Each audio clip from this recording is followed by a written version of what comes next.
मुंबई की चमचमाती रातें, शानदार पार्टियां, प्राइवेट जेट्स और एक आदमी जो खुद को किंग ऑफ गुड टाइम्स कहता था। लेकिन क्या आप जानते हैं कि इस चमक के पीछे छुपा था भारतीय बैंकिंग सिस्टम का सबसे बड़ा घोटाला। आज हम आपको ले चलेंगे उस कहानी में जहां एक शख्स ने पूरे देश को चकमा दे दिया। ये है विजय माल्या की कहानी, 9,000 करोड़ के खेल की कहानी। साल 1983 बेंगलोर का एक नौजवान अपने पिता की कंपनी संभालता है, यूनाइटेड ब्रूरीज, किंगफिशर बियर, नाम सुना है ना। विजय माल्या सिर्फ 28 साल का था जब उसने ये साम्राज्य अपने हाथों में लिया और फिर शुरू हुआ एक सपना, आसमान छूने का सपना। 2005 में माल्या ने एक बड़ा दांव खेला। उसने एयरलाइन इंडस्ट्री में कदम रखा। किंगफिशर एयरलाइंस, लग्जरी का नया मतलब, लाल रंग के विमान, खूबसूरत एयर होस्टेसेस, शानदार सर्विस, हर किसी की जुबान पर एक ही नाम, किंगफिशर। लेकिन क्या यह सब सच था या फिर एक बड़े धोखे की शुरुआत? 2008 आते आते किंगफिशर ने एयर डेक्कन को खरीद लिया। कंपनी का कर्जा बढ़ने लगा, लेकिन माल्या की पार्टियां नहीं रुकी। मोनाको में यॉट्स, फॉर्मूला 1 की टीमें, आईपीएल की टीम रॉयल चैलेंजर्स बैंगलोर, चारों तरफ बस चमक ही चमक। लेकिन अंदर से कंपनी खोखली होती जा रही थी। बैंकों से लोन और लोन और loan, State Bank of India, IDBI bank, Punjab National Bank, हर कोई माल्या पे भरोसा कर रहा था क्योंकि उसका नाम था, उसकी शान थी, उसकी हैसियत थी।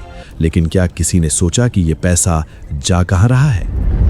2009 से 2013 के बीच किंगफिशर एयरलाइंस ने 17 बैंकों से 9,000 करोड़ से ज्यादा का कर्जा लिया।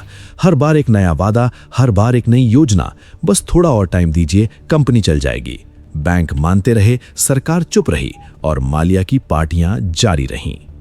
2012 किंगफिशर के कर्मचारियों को महीनों से सैलरी नहीं मिली, फ्लाइट्स कैंसिल होने लगीं, पायलट हड़ताल पर चले गए। लेकिन माल्या, वो मुंबई में अपने विला में बैठा था, शैंपेन की बोतलें खोलते हुए। उसने एक इंटरव्यू में कहा था, I am a vintage guy, I like the good life. Good life बैंकों के पैसे से। अक्टूबर 2012 में किंगफिशर एयरलाइंस का लाइसेंस सस्पेंड हो गया, कंपनी बंद, 7,000 से ज्यादा लोग बेरोजगार। लेकिन माल्या, उसकी जिंदगी में कोई फर्क नहीं पड़ा। उसके पास अभी भी विला थे, कारें थीं, यॉट्स थीं। 2015 आते आते बैंकों को समझ आया कि माल्या का कर्ज वापस नहीं आने वाला। सरकार को भी नींद से जागना पड़ा। सीबीआई ने केस दर्ज किया, इन्फोर्समेंट डायरेक्टरेट आगे आई, लेकिन तब तक बहुत देर हो चुकी थी। 2 मार्च 2016, एक दिन जो भारतीय बैंकिंग सिस्टम के माथे पर कलंक बन गया। विजय माल्या चुपचाप मुंबई से लंदन के लिए उड़ गया। हाँ, वही मुंबई जहां उस पर इतने केस चल रहे थे, वही देश जिसके बैंकों का उसने 9,000 करोड़ डकार लिया था। और सबसे हैरान करने वाली बात, उसे जाने से किसी ने नहीं रोका। कैसे एक आदमी जिस पर इतने केस हैं, जिसका पासपोर्ट रद्द होने वाला था, वो आराम से देश छोड़ सकता है? सवाल तो हर किसी के मन में उठे, लेकिन जवाब आज भी धुंधला है। लंदन में माल्या ने खुद को सुरक्षित महसूस किया। उसने एक विला खरीदा, कीमत 85 करोड़ रुपए। भारत में लोग अपना पैसा वापस मांग रहे थे और वो लंदन की सड़कों पर फरारी में घूम रहा था। मीडिया ने जब उससे सवाल किए तो उसका जवाब था, I am not an absconder, I am trying to settle my dues. Bharat सरकार ने प्रत्यार्पण की कोशिश शुरू की, लेकिन ब्रिटेन की कानूनी प्रक्रिया इतनी जटिल है कि हर कदम पर साल लग जाते हैं। माल्या के वकीलों ने हर तरह की दलील दी। भारत में उन्हें सुरक्षित जेल नहीं मिलेगी, उन्हें निष्पक्ष सुनवाई नहीं मिलेगी, हर बार एक नया बहाना। 2017 भारतीय अदालतों ने माल्या को फरार घोषित किया। बैंकों ने उसकी संपत्ति जब्त करनी शुरू की।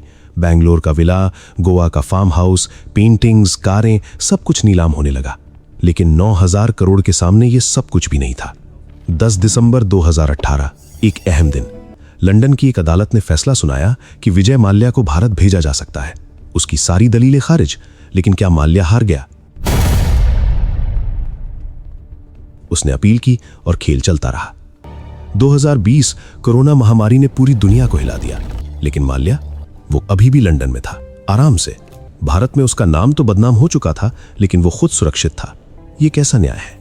दिलचस्प बात यह है कि माल्या अकेला नहीं था। उसी दौर में नीरव मोदी, मेहुल चोकसी जैसे और लोग भी देश छोड़कर भाग गए।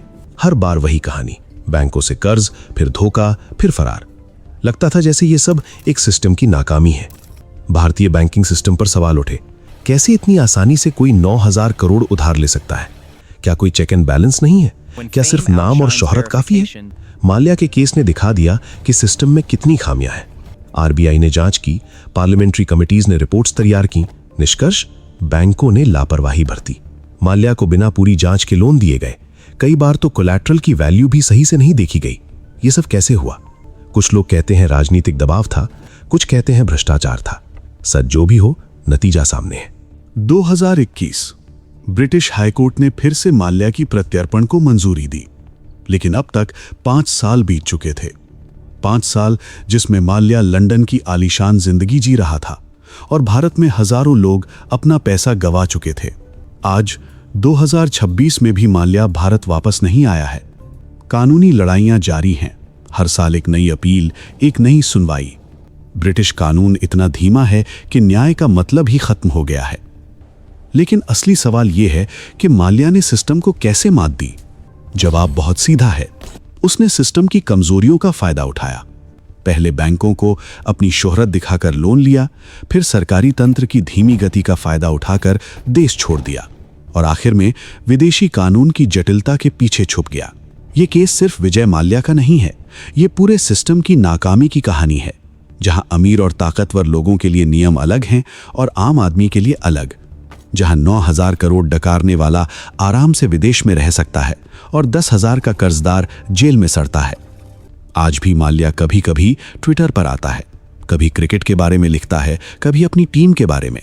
इतनी बेशर्मी, इतनी निर्लज्जता, जैसे कुछ हुआ ही नहीं, जैसे उसने किसी का कुछ लिया ही नहीं। लेकिन सच ये है कि माल्या ने सिर्फ पैसा नहीं चुराया, उसने लोगों का भरोसा तोड़ा, उसने सिस्टम का मजाक बनाया। उसने दिखा दिया कि अगर आपके पास पैसा और पहुंच है तो आप किसी भी नियम से ऊपर हैं। 9,000 करोड़, एक रकम जो आम आदमी सोच भी नहीं सकता। इतने पैसे से कितने स्कूल बन सकते थे, कितने अस्पताल खुल सकते थे, कितने लोगों की जिंदगी बदल सकती थी। लेकिन वो पैसा आज लंदन की सड़कों पर घूम रहा है, माल्या के शानो शौकत में खर्च हो रहा है। कुछ लोग कहते हैं कि माल्या एक दिन वापस आएगा, कुछ कहते हैं कि वो कभी नहीं आएगा। लेकिन असली सवाल ये नहीं है। असली सवाल ये है कि क्या हमारा सिस्टम इतना मजबूत है कि ऐसा दोबारा ना हो? क्या हमने कोई सबक सीखा या फिर अगला माल्या पहले से ही तैयारी कर रहा है? जब आप अगली बार किसी बड़े बिजनेसमैन को प्राइवेट जेट में उड़ते देखें तो सोचिएगा, क्या ये सब असली है या फिर एक और किंगफिशर बनने की तैयारी?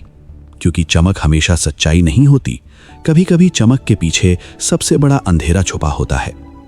विजय माल्या की कहानी एक सबक है, एक चेतावनी है, एक दर्पण है जो हमारे सिस्टम की खामियां दिखाता है।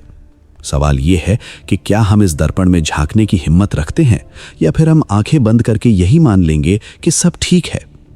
9,000 करोड़ का खेल अब भी जारी है, माल्या अभी भी जीत रहा है और हम सिर्फ तमाशबीन हैं, एक ऐसे खेल में जिसमें हार हमेशा आम आदमी की होती है।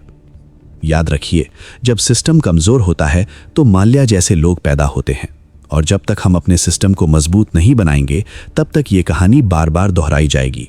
बस चेहरे बदल जाएंगे, नाम बदल जाएंगे, लेकिन खेल वही रहेगा, 9,000 करोड़ का खेल।